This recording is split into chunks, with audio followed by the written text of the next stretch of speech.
Selamat siang Ibu Nia dan teman-teman. Terima kasih telah meluangkan waktunya kepada kami kelompok 1 untuk menjelaskan mengenai teori komunikasi. Materi ini akan disampaikan oleh 5 anggota kelompok 1. Sebelum saya menjelaskan mengenai teori komunikasi, izinkan saya akan menjelaskan peta konsep yang merupakan cangkupan keseluruhan materi. Next. Yang terdiri dari pertama, pengertian komunikasi, yang kedua, proses komunikasi, yang ketiga, komunikasi organisasi, yang di sini pokok bahasannya dibagi menjadi 2, yaitu definisi dan faktor-faktornya. Yang keempat, ada jaringan komunikasi. Selanjutnya ada saluran komunikasi. Di sini kita akan membagi pokok bahasa menjadi 3, yaitu vertikal, horizontal, dan diagonal. Selanjutnya ada peranan komunikasi informasi. Lalu dilanjutkan dengan hambatan terhadap komunikasi, di mana ada 2 pokok bahasan, yaitu organisasional dan antar pribadi.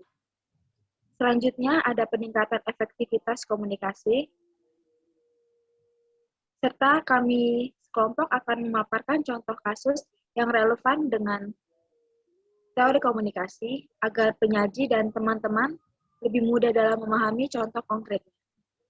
Dan yang terakhir, kami menuliskan daftar pustaka sebagai referensi yang relevan dengan teori yang kami jelaskan kepada teman-teman. Next. Sekarang perkenankan saya, Agnes May Magdalena, dengan NIM 20 13 24 024, untuk menjelaskan pengertian dari komunikasi.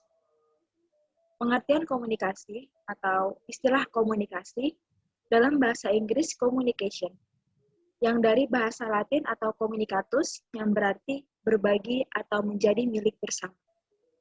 Dengan demikian, kata komunikasi menurut Kamus Bahasa mengacu pada suatu upaya yang bertujuan untuk mencapai. Pada poin kedua, komunikasi adalah proses pemindahan pengertian dalam bentuk gagasan atau informasi dari seseorang ke orang lain. Next. Pada slide keempat ini merupakan proses pemindahan informasi dari seseorang ke orang lain. Kelompok kami memaparkan proses komunikasi dengan bagan agar membantu teman-teman dalam memahami proses komunikasi tersebut. Saya akan menjelaskan bagan yang kita lihat bersama ini. Kita tahu untuk melakukan komunikasi dibutuhkan sebuah media atau saluran. Tergantung bagaimana kita ingin melakukan proses komunikasi tersebut. Jika kita ingin komunikasi dengan secara langsung, maka medianya yaitu udara untuk menghantarkan komunikasi dari satu yang lainnya. Atau mungkin kita ingin melakukan komunikasi jarak jauh, itu bisa dengan handphone, bisa dengan laptop, atau mungkin alat komunikasi lainnya. Dalam melakukannya, kan setelah kita membutuhkan media tersebut akan mengantarkan kode atau pesan dari pengirim pesan. Lalu diterima oleh penerima pesan. Setelah itu diolah dan dilakukan sebuah balikan. Balikan yang di sini yang dimaksud adalah feedback. Feedback dari penerima pesan yang akan dikirimkan kepada pengirim pesan. Lalu pengirim pesan mengirimkan simbol atau isyarat bahwa pesan dari penerimanya sudah diterima dengan baik. Melalui apa sih? Kembali lagi, melalui media atau saluran. Jadi kita dapat melihat bagan ini hanya berputar, atau circle-nya hanya di situ-situ saja. Karena memang contoh yang kita berikan ini hanya untuk 2 orang ya, penerima pesan dan pengirim pesan.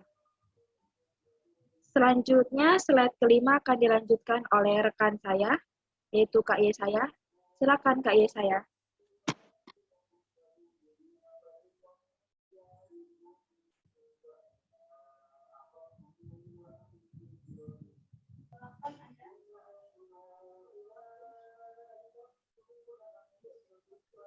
Baik, terima kasih atas waktu yang diberikan kepada saya.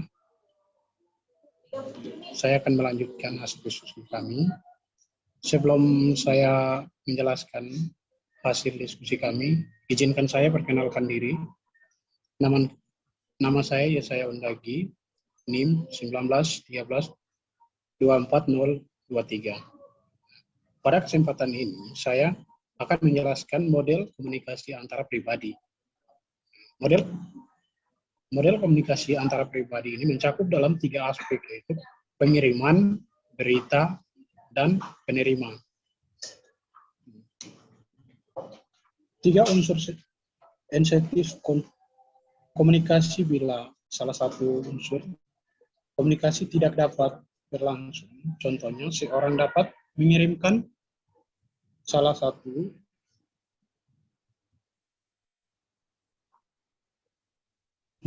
berita, tetapi bila tidak ada yang menerima atau mendengar, komunikasi tidak terjadi.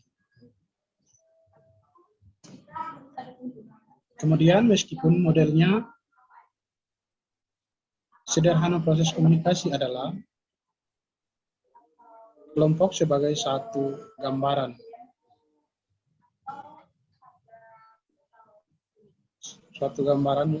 Proses komunikasi adalah telepon di mana pengiriman menyampaikan suatu berita, tetapi pengiriman mungkin mendengar atau penerima berita bukan yang dimaksud pengiriman. Kemudian slide berikutnya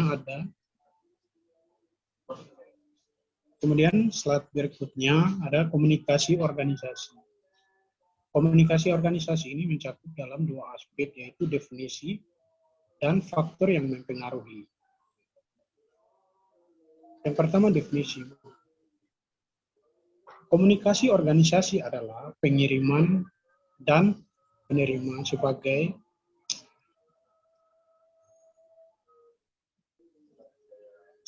pesan organisasi di dalam kelompok formal maupun informal dari suatu organisasi. Kemudian yang kedua, faktor yang mempengaruhi. Terdapat 4 unsur tuh. Yang pertama, saluran komunikasi.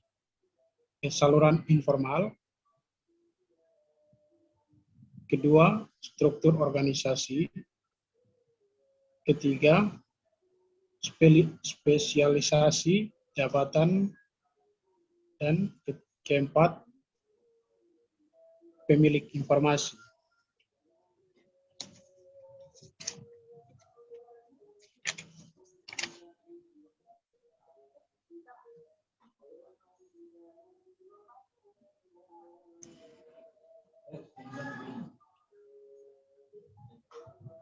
Kemudian yang berikutnya ada jaringan komunikasi. Jaringan komunikasi ini terdapat 5 unsur. Yang pertama lingkaran. Kemudian yang kedua roda, dan yang ketiga rantai. Yang keempat berkarakter Y, dan yang kelima bintang. Yang pertama, lingkaran. Pada pola ini, pengiriman atau pimpinan dapat berkomunikasi dengan anggota kelompok yang lain yang berada dekat dengannya. Tidak ada anggota kelompok lain yang tidak dapat menerima pesan secara langsung, dan mereka menerima pesan dari anggota kelompok yang lain yang membagi pesan dari pengiriman. Kemudian dalam pola ini, pesan dari pengiriman berjalan ke seluruh anggota kelompok dan membuat waktu yang lama untuk sampai kembali kepada pengiriman. Setiap orang hanya dapat berkomunikasi.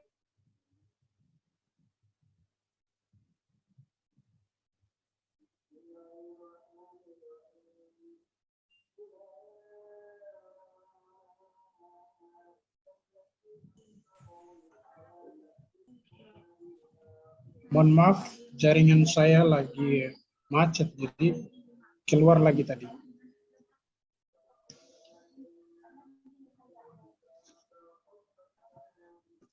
Apakah suara saya masih terdengar? Terdengar, Kak. Baik, saya lanjutkan.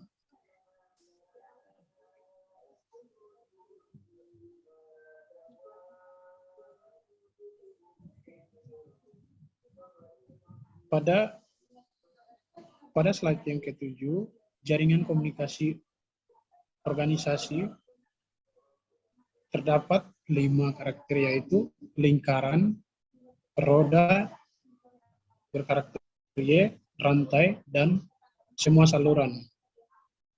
Yang pertama, lingkaran. Pada pola ini, pengiriman atau pimpinan dapat berkomunikasi dengan anggota kelompok yang lain yang berada dekat dengannya. Tidak ada anggota kelompok lain yang tidak dapat menerima pesan secara langsung, dan mereka menerima pesan dari anggota kelompok lain yang membagikan pesan dari pengirim. Kemudian, dalam pola ini, pesan dari pengiriman berjalan ke seluruh anggota kelompok dan membuat waktu yang lama untuk sampai kembali kepada pengirim. Setiap orang hanya dapat berkomunikasi dengan 2 orang, yaitu disampaikan kiri dan kanannya.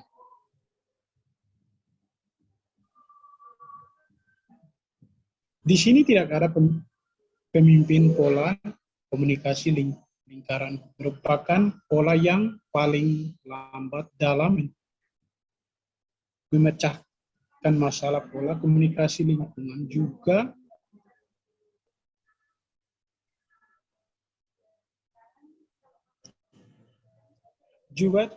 cenderung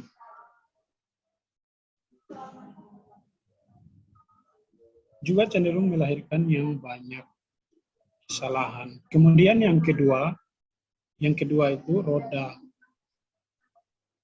atau bercincin. Merupakan pola komunikasi yang dianggap yang terbaik dibandingkan dengan pola komunikasi lainnya. Fokus perhatian dari pola ini adalah seseorang pimpinan. Apakah pimpinan tersebut dapat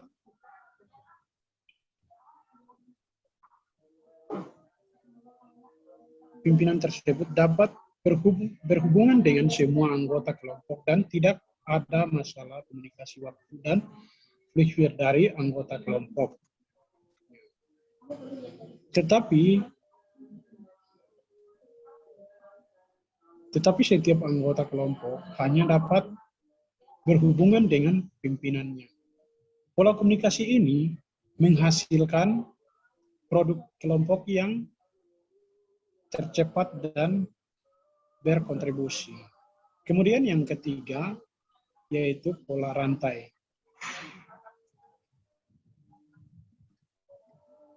Pola rantai ini merupakan pola komunikasi yang memiliki permasalahan yang sama dengan pola komunikasi lingkaran dalam pola komunikasi rantai. Anggota terakhir yang menerima pesan yang disampaikan oleh pimpinan sering tidak menerima pesan yang akurat, sehingga pimpinan tidak dapat mengetahui hal tersebut karena tidak ada umpan baliknya yang disampaikan. Kemudian pola yang keempat yaitu berkarakter Y atau Y merupakan pola ini merupakan pola komunikasi yang sangat rumit dan juga memiliki salah satu komunikasi yang sama seperti yang terjadi dalam pola komunikasi lingkaran dan rantai. Contohnya, 3 orang anggota dapat berhubung dengan orang di sampingnya seperti pada pola rantai. Tetapi ada 2 orang yang hanya dapat berkomunikasi dengan seseorang di sampingnya. Kemudian yang terakhir yaitu pola bintang atau lingkaran, atau disebut lingkaran. Pola ini memiliki semua saluran dari setiap anggota dapat berkomunikasi dengan semua anggota kelompok yang lain. Pada pola, semua saluran tidak terpusat pada satu orang. Pimpinan pola ini juga paling memberikan kepuasan kepada anggota-anggotanya dan yang paling cepat menyelesaikan tugas bila tugas berkenan dengan masalah yang sukar. Baik, terima kasih. Waktunya akan saya kembali. Selanjutnya akan dijelaskan oleh teman saya, Yogis. Terima kasih atas waktu yang diberikan kepada saya. Sebelumnya saya minta maaf karena tidak bisa on cam, karena jaringan di rumah saya sedang tidak stabil. Perkenalkan, nama saya Robertus Ardian Yogi Pamungkas dengan NIM 20 13 24 025. Di sini saya akan menjelaskan tentang saluran komunikasi dalam organisasi. Saluran komunikasi dalam organisasi terdapat 3 macam, yaitu komunikasi vertikal, komunikasi horizontal, dan komunikasi diagonal. Komunikasi vertikal adalah komunikasi dari pimpinan ke staf dan dari staf ke pimpinan dengan cara timbal balik. Di dalam komunikasi vertikal terdapat 2 macam komunikasi.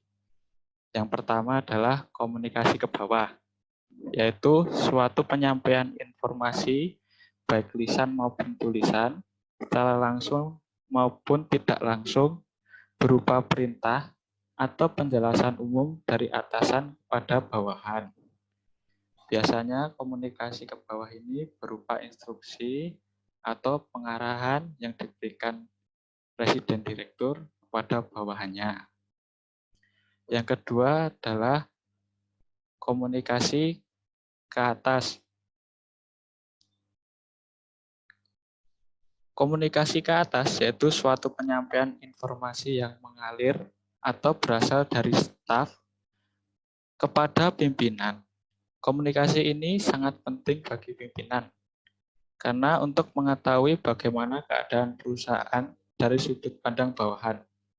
Jadi dalam komunikasi ke atas ini, para staf akan menyampaikan laporan atau gagasan kepada presiden direktur. Yang kedua adalah komunikasi horizontal. Komunikasi horizontal merupakan komunikasi satu level yang terjadi antara satu karyawan dengan karyawan lainnya atau pimpinan satu departemen dengan departemen lainnya dalam satu tingkatan dan lain sebagainya. Nah, komunikasi horizontal ini terjadi antara anggota staf yang berlangsung secara tidak formal dan terjadi tidak dalam suasana kerja. Jadi komunikasi horizontal ini diperlukan untuk menghemat waktu dan memudahkan koordinasi antara staf. Dan yang terakhir adalah komunikasi diagonal.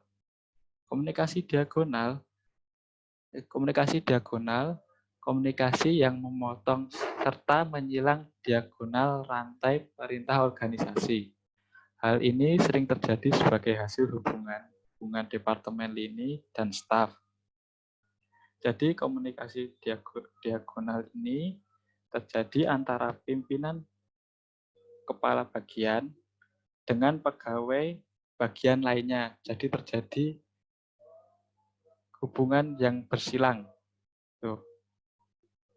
Selanjutnya, peran komunikasi informal. Komunikasi informal dapat menciptakan situasi kerja yang lebih nyaman dan menyenangkan, mendorong spontanitas tim, proses belajar, dan transformasi ilmu, serta kepakaran. Dalam jangka panjang, komunikasi informal ini dapat mendorong pembangunan kompetensi yang lebih efektif dan cepat. Bentuk komunikasi ini timbul dengan berbagai maksud yang meliputi: 1. Pemuasan kebutuhan manusiawi, seperti kebutuhan untuk berhubungan dengan orang lain.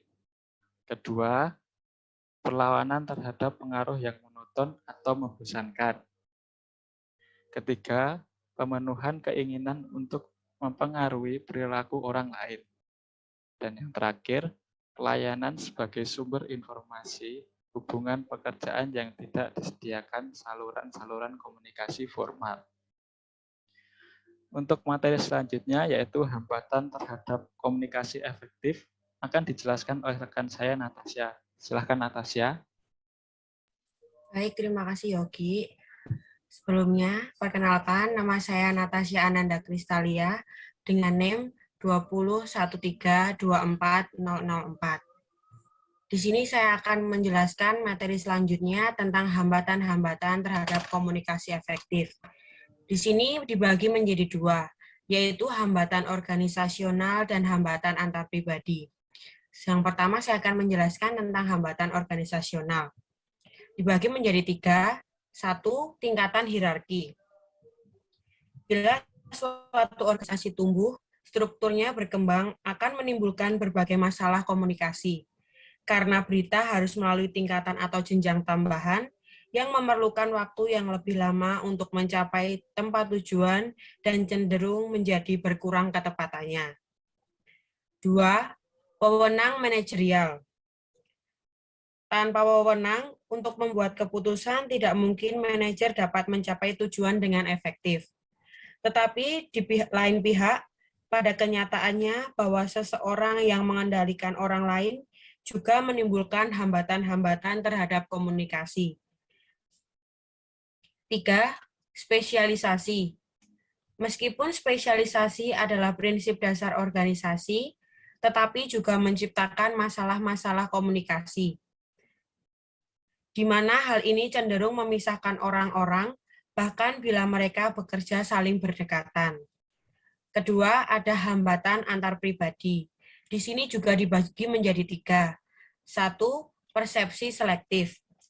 Persepsi adalah suatu proses yang menyeluruh dengan mana seseorang menyeleksi, mengorganisasikan, dan mengartikan segala sesuatu di lingkungannya. Manajer perlu memperhatikan tiga aspek berikut sehubungan dengan persepsi seleksi. 1.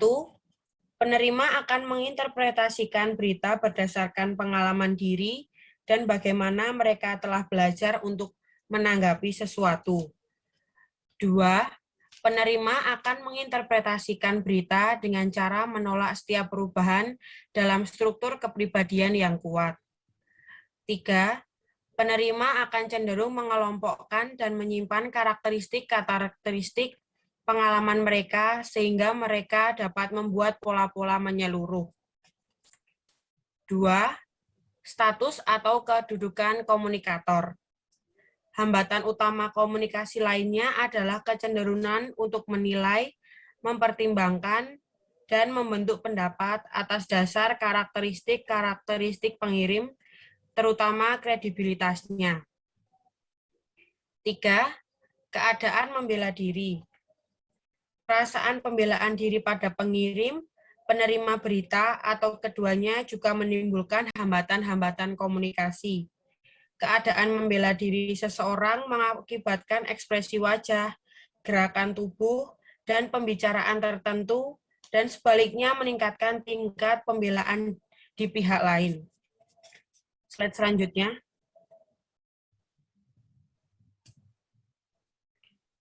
Selanjutnya ada peningkatan efektivitas komunikasi.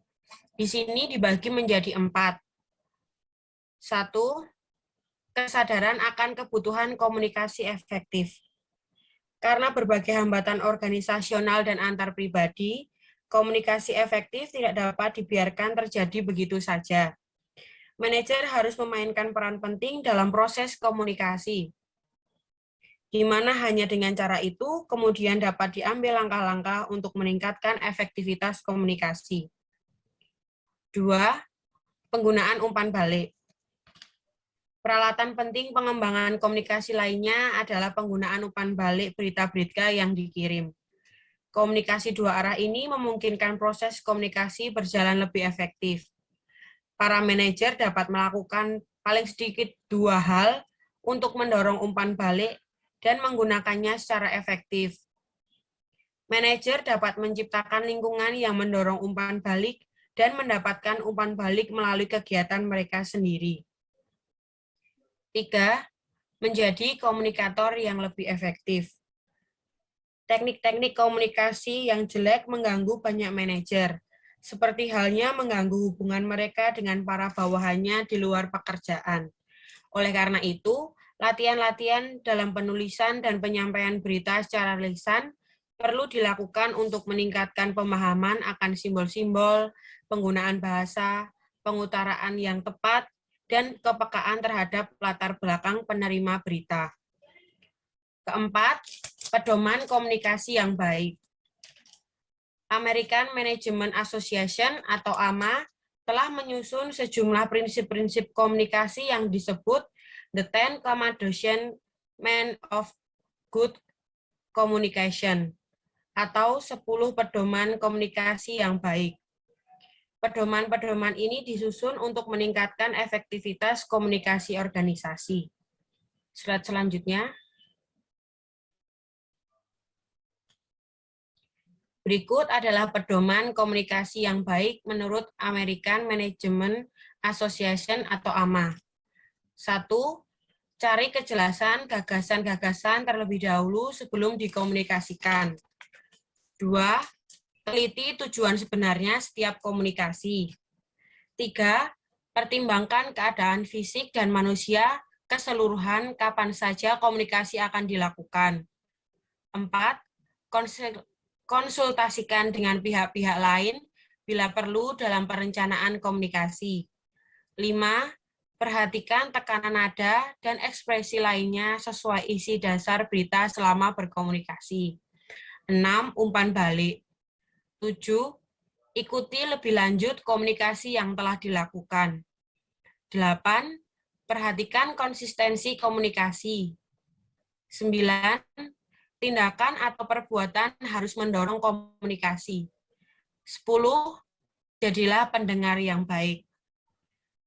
Berikut materi yang dapat saya sampaikan. Untuk materi berikutnya akan disampaikan oleh teman saya, Sisilia. Silahkan. Terima kasih, Natasha. Materi terakhir akan dijelaskan oleh saya sendiri, Sisilia Nini Sukmawati dengan NIM 2013124005. Untuk membantu teman-teman dalam memahami teori komunikasi, kelompok kami memberi contoh kasus yang relevan, yang bersumber dari internet, yaitu masalah Freeport belum berakhir, ribuan karyawannya masih mogok. Isinya tentang, jika para manajemen Freeport masih kokoh pada pendiriannya, maka karyawan Freeport akan melanjutkan pemogokannya sampai tanggal 15 Oktober, sesuai dengan surat pemberitahuan mereka kepada aparat keamanan di Timika, Papua, sebagaimana dikatakan oleh juri Paroragan. Mereka melancarkan pemogokan untuk menuntut kenaikan gaji, yang kini mereka terima terendah di dunia dari Freeport Indonesia. Sebagai perusahaan pertambangan terbesar di dunia. Sekarang ribuan karyawan Freeport tersebut hanya menerima gaji antara 2,1 US dollar sampai 3,5 US dollar per jamnya. Suatu upah yang sangat rendah di dunia jika dibandingkan dengan karyawan Freeport lainnya. Meskipun perusahaan milik kapitalis Paman Sam yang di Papua itu merupakan terbesar di dunia. Oleh karena itu, ribuan karyawan yang memang mayoritasnya warga Papua itu menaikkan gaji dari yang biasanya ada terima sekarang, ini berkisar antara 2,1 US dollar dan 3,5 dolar itu menjadi US dollar per jamnya.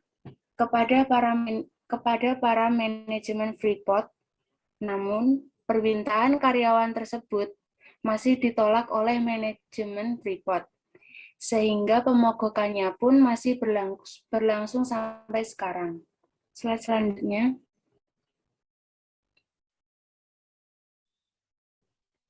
Kebijakan manajemen Freeport terkesan rasis dan sewenang-wenang memecat karyawan yang memprotes kebijakan perusahaan Freeport yang tiap harinya memproduksi sekitar 25.300 ton tembaga dan sekitar 218.500 ton perak dan emas.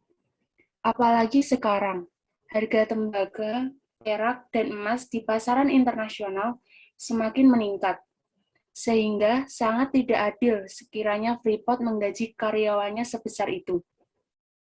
Selain itu, sesuai dengan aturan yang ada, bahwa setiap karyawan yang menuntut haknya dengan berunjuk rasa, termasuk mengadakan pemogokan yang berlangsung secara damai itu, tidak diperbolehkan segera di PHK dan diganti dengan karyawan-karyawan baru.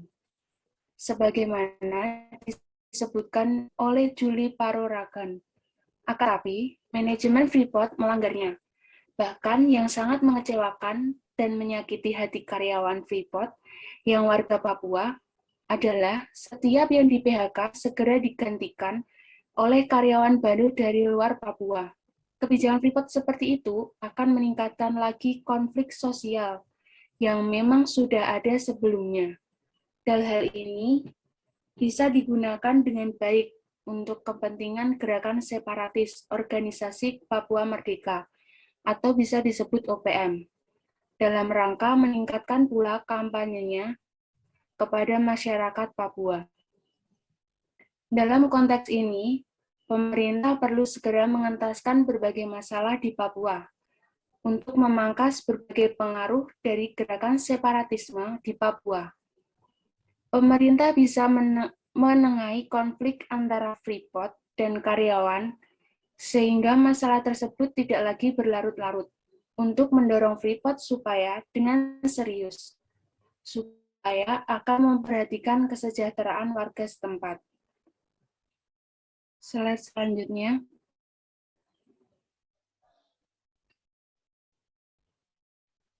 Kami pun memaparkan beberapa analisis berdasarkan teori para ahli, seperti analisis pertama, menurut Onong U. Effendi.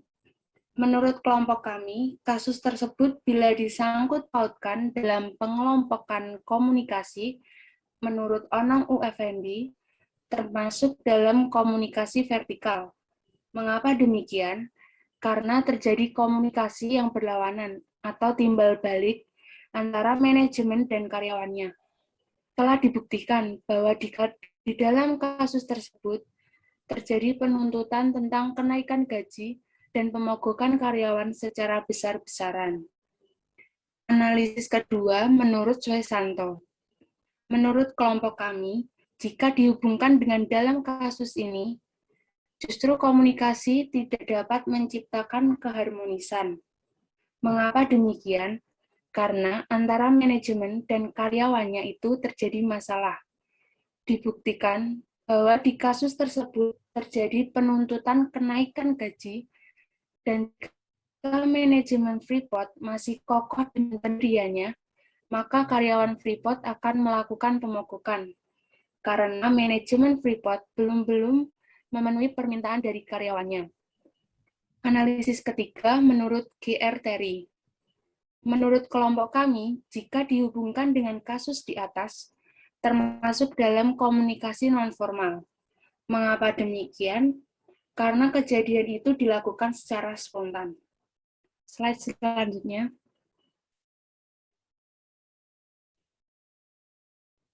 Berikut teman-teman daftar pustaka yang kami pakai sebagai sumber materi yang kami presentasikan.